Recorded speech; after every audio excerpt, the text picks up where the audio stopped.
আসসালামু আলাইকুম প্রিয় দর্শক, একটা সুখবর আমি বলবো।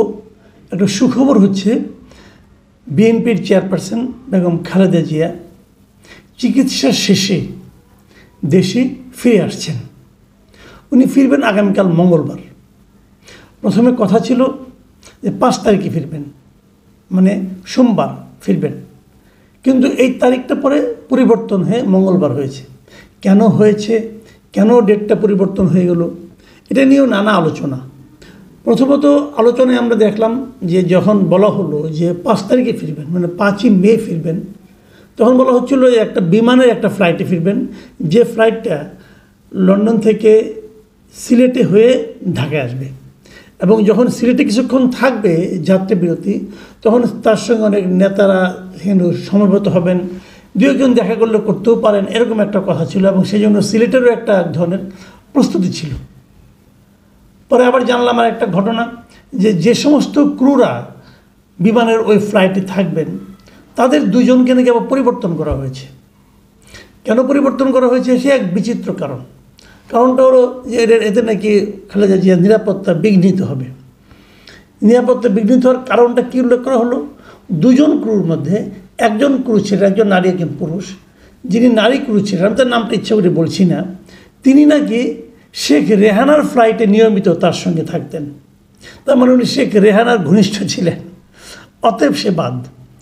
আরেকজন যিনি পুরুষ ক্রু যাকে বাদ দেওয়া হয়েছিল, উনি নাকি 32 নম্বর যে ফুল টুল দিতেন, এরকম অনেক কিছু। দেখুন, এই বিষয়গুলো না আমার কাছে খুবই হাস্যকর ঠেকে।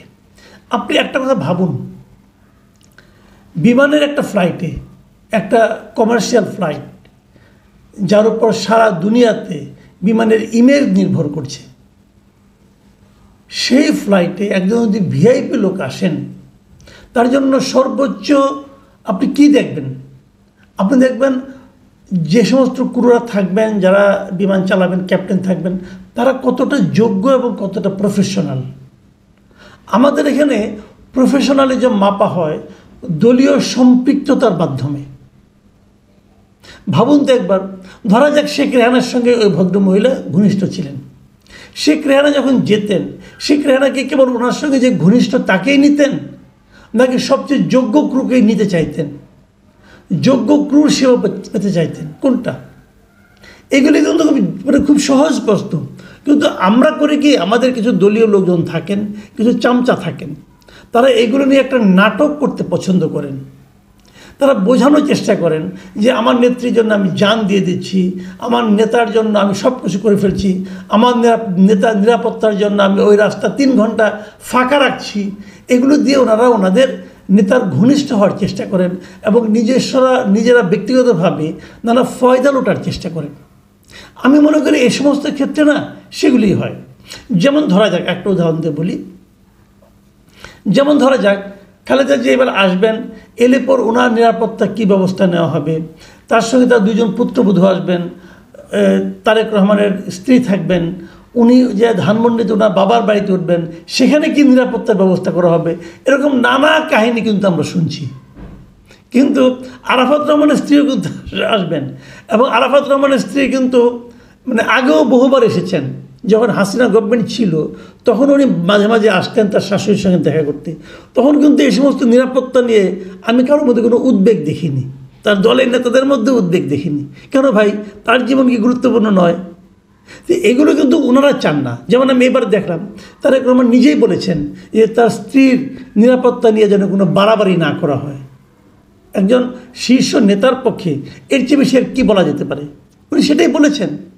কিন্তু এটা কিন্তু চামচারা শুনবে না। আপনারা দেখবেন চামচারা কী নাটক একটা বাধায় নিয়ে নানা রকম ক্যারিকেচার করবে।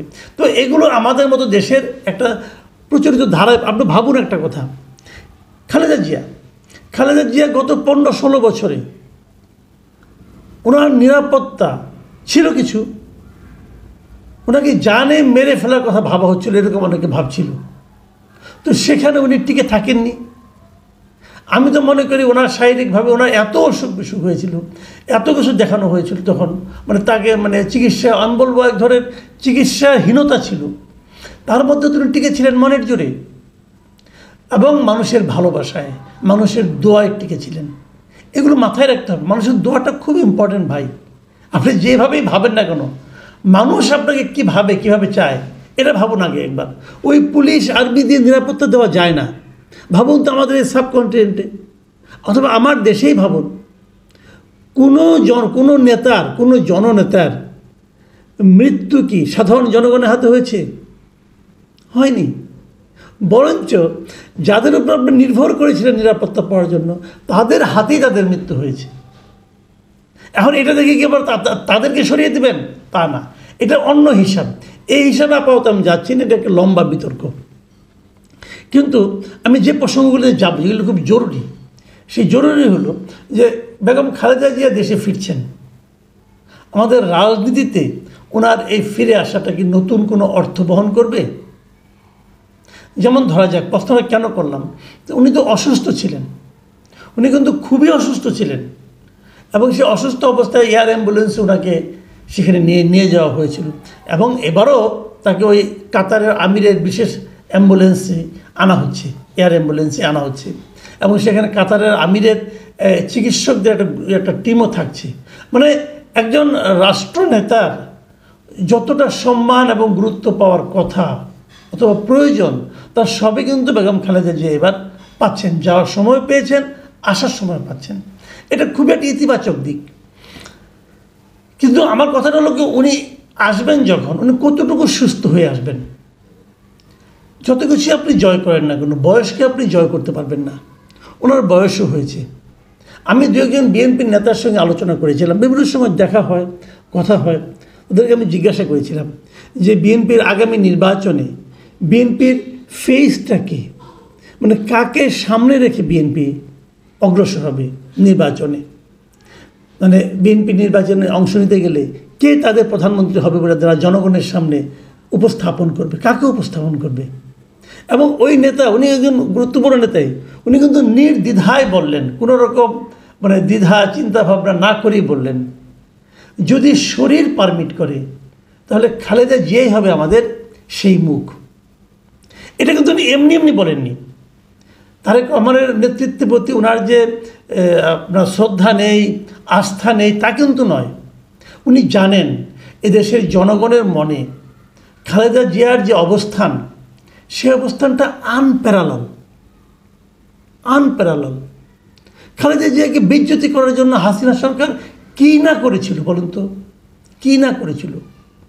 ওনাকে বাড়ি থেকে বের করে দেওয়া হয়েছিল, ওনাকে চোর বানানো হয়েছিল, এতিমের টাকা নাকি উনি চুরি করেছেন, এই সমস্ত ফালতু হাস্যকর মামলায় ওনাকে একের পর এক ফাঁসানো হয়েছিল, ওনাকে জেলখানায় পাঠানো হয়েছিল একজন বয়স্ক মহিলাকে। অন্য সব বাদ দেন, উনি তো একজন বয়স্ক মানুষ, তাই না, একজন নারী, কিন্তু এগুলি কিন্তু কোনো কিছু বিবেচনায় রাখা হয়নি। ওনাকে জেলখানায় পাঠানো হয়েছিল। তারপরে এক পর্যায়ে উদারতা দেখানোর কথা বলে, এবং যতটা না উদারতা তার চেয়ে বেশি প্রচার, সেগুলো করে ওনাকে তারপরেও তো অনেকটা নজরবন্দির মতো রাখা হয়েছিল। উনি কোনো রাজনৈতিক কর্মকাণ্ডে অংশ নিতে পারতেন না, এরকম ছিল। এত কিছু করে, এবং তার ব্যক্তি জীবন নিয়েও অনেক রকম অশ্লীল কথাবার্তা আমি দেখেছি যে বিগত গভর্নমেন্টের বড় বড় শীর্ষস্থানীয় নেতারা পর্যন্ত সেগুলি প্রচার করেছেন। তারপরেও মানুষের মন থেকে খালেদা জিয়াকে কি আপনারা দূর করতে পেরেছেন? পারেননি। ওনার উপর যত অত্যাচার করা হয়েছে, যত টর্চার করা হয়েছে, তত বেশি মানুষের মনে ওনার ছবি, ওনার চেহারা, ওনার অবয়ব প্রথিত হয়ে গিয়েছিল। এইভাবেই উনি কিন্তু জননেত্রীতে পরিণত হয়েছিলেন। কাজেই বিএনপি যদি ওনাকেই সামনে রেখে আগামী নির্বাচনে অংশ নিতে চায়, আমি মনে করি এটা বিএনপির জন্য ভালোই হবে। কিন্তু প্রশ্ন হচ্ছে, উনি শারীরিকভাবে কতটুকু সুস্থ থাকবেন? যদি উনি শারীরিকভাবে সুস্থ হবেন, আমার ধারণা অনেকটাই সুস্থ, আমি জানি না ঠিক, আমার ধারণা উনি অনেকটাই সুস্থ। কারণ সুস্থ না হলে ওনাকে নিশ্চয়ই তারেক রহমান একা এভাবে ছাড়তেন না। একা ছাড়েননি, ওনার স্ত্রী এসেছেন, ওনার স্ত্রী নিজেও একজন চিকিৎসক, উনি এসেছেন, ওনার ছোটো ভাইয়ের বউ এসেছেন, এরা সবাই ওনার সেবার কোনো অভাব হবে বলে আমি মনে করি না। কিন্তু তবু পুত্র তো পুত্রই, কিন্তু পুত্র আসেননি। কেন আসেননি? এটা নিয়ে কি রাজনীতি আছে এখানে কিছু একটা? নাকি উনি ভেবেছেন যে ওনার মা এখন একা চলাফেরা করতে পারবেন, ওনার মা এখন ওনার সাহায্য ছাড়াই কথা বলতে পারবেন? যদি তেমনটি হয়ে থাকে, আমার মনে হয় উনি আসার পর বিএনপির রাজনীতিতে একটা আমরা হয়তো দৃশ্যমান কোনো পরিবর্তন দেখতে পাবো। আমার ধারণা যেভাবে চলছে সেটাই চলবে হয়তো বা, কিন্তু সেখানে কিছুটা নতুন বেগ প্রাপ্তি হতে পারে। সরকারও বোধহয় এক ধরনের চাপ অনুভব করবে। বিএনপির দীর্ঘদিনের যে দাবি, সেই ডিসেম্বরের মধ্যে নির্বাচন দেওয়ার যে দাবি, সেই দাবির কাছে হয়তোবা সরকারকেও নতজানু হতে পারে। এখন যে কথাটা বলে আমি শেষ করব, সেটা হলো ওই যে বললাম তারেক রহমান কেন আসছেন না, এবার আসতে তো পারতেন। এখন আমি মাঝে মাঝে ভাবি এটা কি এমন কোনো মুভ মানে গিয়ে আমি বলি আপনাদেরকে একটা কথা, আমি একসময় খুব দাবা খেলতাম, যখন আমি ইউনিভার্সিটিতে পড়তাম খুব দাবা টাবা খেলতাম। তো দাবায় না অনেকগুলো মুভ আছে, অনেকগুলো চাল আছে। কিছু চাল আছে যে এমন কিছু চাল দাও যেন তোমার অপোনেন্ট বুঝতে না পারে তুমি আসলে কী চাচ্ছ। এখন সামনে তো একটা নির্বাচন যুদ্ধ আছে, তখন তারেক রহমানের এবারও না আসাটা, এটা কি সে ধরনের কিছু একটা মুভ যে মুভটাকে তার অপোনেন্টরা বুঝতে না পারবে, সবাই দ্বিধায় থাকবে? হতে পারে, আবার নাও হতে পারে, আমি জানি না। তবে আমি এতটুকু বুঝতে পারি যে কালকের পর থেকে দেশের রাজনীতিতে, অন্ততপক্ষে বিএনপির রাজনীতিতে একটা পরিবর্তন অবশ্যই আসবে। পরিমাণগত পরিবর্তন বলুন আর গুণগত পরিবর্তন বলুন, আমার ধারণা আসবে। এবং পুত্র এবং মাতা সেরকম পরিকল্পনা করেই যে দেশে আসছেন, এটাই আমার মনে হয়। প্রিয় দর্শক, এখন এ পর্যন্তই। আমরা অপেক্ষায় থাকব যে দেশে বসে বেগম খালেদা জিয়া কী করেন এবং বিদেশে বসে জনাব তারেক রহমান কী করেন, এবং এই দুই দিকের কথার প্রেক্ষিতে এই বর্তমান অন্তর্বর্তীকালীন সরকার কী করেন। এখন এ পর্যন্তই। আল্লাহ হাফেজ।